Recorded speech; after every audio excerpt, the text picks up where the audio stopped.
ክቡር አፈ ጉባኤ አገኘው ተሻገር፣ ክቡር ምክትል ጠቅላይ ሚኒስትር ተመስገን ጥሩነህ፣ ክቡር የክልላችን ፕሬዝዳንት አረጋ ከበደ፣ የከተማችን ከንቲባ ቻሌ፣ እጅግ የተወደዳችሁ የጎንደር ከተማ የሃይማኖት አባቶች፣ የሀገር ሽማግሌዎች፣ ወጣቶች፣ የመዲናችን ነዋሪዎች እንዲሁም በዚህ ታላቅ ስራ የተሳተፋችሁ ሙያተኞች በሙሉ ለዳግም ውልደት፣ ለዳግም መታየት፣ ለዳግም ማሸብረቅ የፋሲል ቅጥረ ግቢ እንኳን በጋራ አደረሰን እላችሁ እወዳለሁ።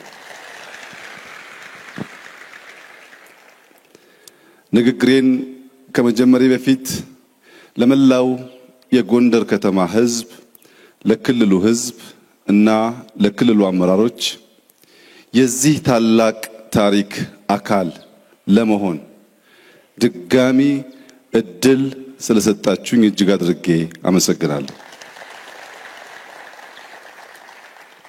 የመጀመሪያው እድል ክብርት ናት፣ ሁለተኛው እድል ነው ማለት ነው። ፋሲል በእጃችን ስለሆነ የረከሰ ወርቅ ነው። ብንዞር በቀላሉ የማናገኘው እኛ በእጃችን ያለ የማርከስ ክፉ አባዜ ስላለብን የረከሰ ታላቅ ወርቅ ነው።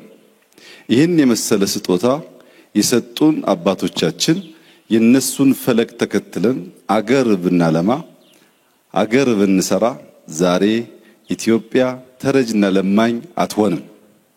ትልቁ ችግራችን እናንስና ትልቁን ጎትተን በማሳነስ መተካከል እንፈልጋለን። ከነዚህ ታላላቅ መሪዎች በኋላ ኢትዮጵያ ውስጥ ያጋጠመው ችግር ያነሱ ትላልቁን ደግሞ ጎትተው የሚያሳንሱ ተበራክተው ነው። ታላቆችን ማክበር፣ የታላቆችን ስራ ማድነቅ፣ የታላቆችን ስራ መመርመር ሲጀመር በዚያ ስራ ላይ አንድ ጡብ ባስቀምጥ መባሉ አይቀርም። ታላላቆችን ማሳነስ ሲጀመር ግን ማናድግ ያደገውን የምናሳንስ ተያይዘን የምናጠር ነው የሚያደርገን። ትናንትናችን ማስታወሻችን መታወሻችን ነው። ሰው ማስታወሻውን መታወሻውን አይዘነጋም፣ አያጠፋም። ሁላችን እድሜያችን ከፍ እያለ በሄደ ቁጥር መለስ ብለን እድገታችን፣ አስተዳደጋችንን፣ ጎረቤቶቻችንን በማስታወሻ በፎቶ እናስታውሳለን። ኋላውን ማስታወስ የሁሉ ሰው ተፈጥሯዊ ልማድ ነው። ኋላውን ማስታወስ የቻለ ሰው ማህበረሰብ ዛሬን ለመነሻነት ለመስሪያነት ይገለገላል። ዛሬን መነሻ ያላደረገ የተንደረደረ ነገር ማየት አይችልም። እኔ ዛሬ በጎንደር ከተማ የተጀመሩ ስራዎች እንዲሁም በፋሲል ቤተመንግስት ግቢ ውስጥ ያየሁት ለውጥ ልጆቻችን ከኛ የተሻለ ተስፋ እንዳላቸው ማሰብ ብቻ ሳይሆን በሚጨበጥ ነገር አይቻለሁ። የጎንደር ታዳጊዎች፣ የጎንደር ልጆች ከፊታችሁ ያለው ዘመን ብሩህ ዘመን ስለሆነ አባቶቻችሁ ገንብተዋል፣ እኛ ለማቆየት ሞክረናል። አልቃችሁ ጎንደርን ብትሰሩ የበለጠ ያማረ የተዋበ የለማ ሀገር ለመፍጠር ስለሚያስችል ልቦናችሁን ሰብሰብ አድርጋችሁ ጎንደርን በድጋሚ ለመውለድ በጋራ እንድንሰራ አደራ ልላችሁ ፈልጋለሁ። ፋሲል አልታደሰም፣ ፋሲል አልተጠገነም። ፋሲል ዳግም ነው የተወለደው። ዛሬ ሪበርዝ ነው። ከ30 ዓመት በፊት ጀምሮ አቀዋለሁ ይሄንን ቦታ።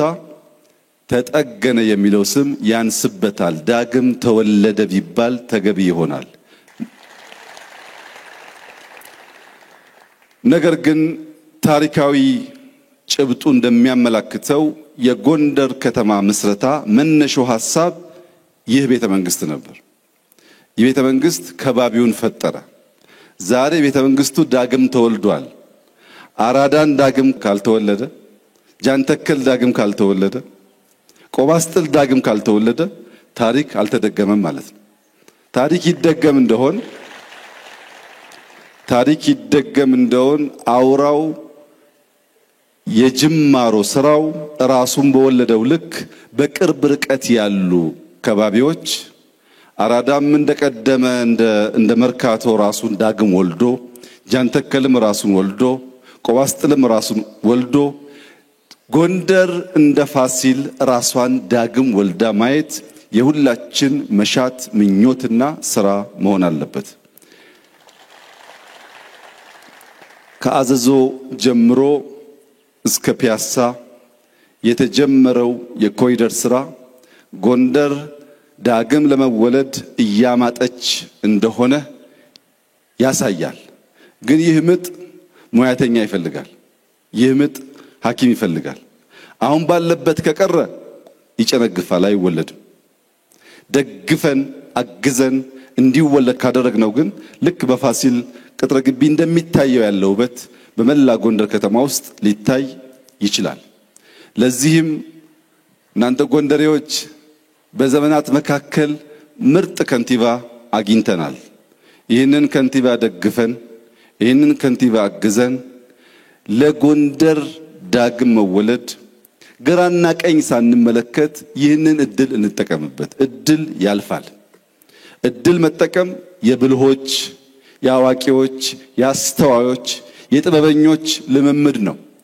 አሁን እንልማ እንቀየር ሲባል በየዋህነት ባለማስተዋል ተበታትነን ሀገር እንዳይሰራ ከምናደርግ ጎንደርን ዳግም በመስራት ጉዳይ ሁላችንም የጋራ አቋም ይዘን በሌላው ጉዳይ ችግር የለውም እንለያዩ። በስራው ጎንደርን ዳግም አስቦ ለመውለድ ግን የሁላችንም የጋራ አቋም መሆን እንዳለበት በጽኑ አምናለሁ። ጎንደር በቅርቡ ከውጭ የመጡ ሰዎች ጎብኝተዋት ነበር። ተደንቀዋል፣ ተደምመዋል። ከዚህም ወደ ጎርጎራ ሄደው ጎርጎራንም አይተው በውሃ ላይ ወደ ባህር ዳር ሄደው ባህር ዳርንም አይተው ድንቅ አገር አላችሁ፣ ብትበረቱ ብትሰሩ የትም ቦታ ተኪዶ የማይታይ ነገር አለ ብለው ከዚያ መካከል በአድናቆት የነገሩኝ ከጎንደርና ባህር ዳር ከጎርጎራ ባሻገር ከዚህ እስከ ጎርጎራ ያለው መንገድ በራሱ ቢጠገን አሉ ተራራውና ውበቱ አይጠገብም አሉ። ራሱ መንገድ ላይ ያለው ያለማው ተራራ ትልቅ ውበት ትልቅ ጸጋ አለው አሉ። ነገር ግን ከጎንደር ጎርጎራ ለመሄድ ጎንደሬዎች በወታደር ተጠብቀው እንዴት ልማት ሊሰራ ይችላል? ባዕድ ሳይሆን ባላገሮች ባለቤቶች ከአንድ ሰፈር ተንቀሳቅሰው ያገራቸውን ልማት ማየት ማገዝ እንዲችሉ ሰላም ያስፈልጋል። እዚህ አካባቢ የወጡ ወንድሞቻችን ጊዜ ባያባክኑ ጊዜ ማባከን አያስፈልግም። ተመልሶ በትብብር በአንድነት ሀገር ማልማት መስራት ያስፈልጋል። ዛሬ ጎንደርን ባህር ዳርን ወይም አማራ ክልልን ከአማሮች በስተቀር ማንም አያዝበትም። እኛ እንደው ሲፈቀድልን እንደ ድል ወስደን ከማገዝ ባሻገር በለት ተለት ጉዳይና ስራዎች ውስጥ እጃችን አናስገባም። ይሄ ድል ኢትዮጵያ ውስጥ አልነበረም። አሁን ከምናበላሽ በትብብር መንፈስ ብንሰራ ነጋችን የልጆቻችን ነገ ያማረ ስለሚሆን በትብብር መንፈስ ዳግም ጎንደር፣ ባህር ዳር፣ አማራ፣ ኢትዮጵያ እንዲወለዱ በጋራ እንድንቆም አደራላችሁ ፈልጋለሁ። በመጨረሻም ክብርት ባለቤቴ እንኳን ደስ ያለሽ። የብዙ ጊዜ ምኞትሽ መሻትሽ የነበረው ነገር ዛሬ ሆኖ እኔም አንቺም ስላየን የጎንደር ሕዝብም ይህንን ታላቅ እድል የዚህ ደስታው ተካፋይ እንድንሆን ስለፈቀደልን ከፍ ያለ ምስጋና እያቀረብኩ ጎንደሬዎች ሽማግሌ ያላችሁ፣ የሃይማኖት አባት አላችሁ፣ ብርቱ ሰዎች አላችሁ፣ ሰብሰብ ብላችሁ ጎንደርን ዳግም ውለዱት። ጎንደር አሁን ካልተሰራ ይረፍዳል። ከረፈደ የዘገየ ደግሞ ከቀደሙት ለመተካከል ጊዜም ጉልበትም ይጠይቃል። እንዳይረፍድብን ተባብረን እንስራ። በእኛ በኩል ዛሬ ያየነውን ስራ እንደ ታላቅ ጅማሮ እንደ ድንቅ ስራ አይተናል። በዚህ ስራም እንድትበረታቱ እንፈልጋለን። ቻሌ እንዳትተኛ የጎንደር ከተማ ነዋሪዎች እንዳትተኙ ዳግም ጎንደር ተወልዳ አሸብርቃ ጥንታዊነቷን ታሪኳን ሳትለቅ ለዓለም አሸብራቂ ከተማ እስክትሆን ድረስ በትጋት እንድንሰራ በድጋሚ አደራላችሁ ፈልጋለሁ። ጉልበት ይሸሻል፣ ጊዜ ይሸሻል፣ ስልጣን ይሸሻል፣ ሁሉ አላፊ ነው። የማያልፈው እንደዚህ ያለው ታላቅ ስራ ነውና ታላቅ ስራ በጋራ እንድንሰራ አደራላችሁ ፈልጋለሁ። እንኳን ደስ ያላችሁ፣ እንኳን ደስ ያለን። እጅግ አድርጌ አመሰግናለሁ።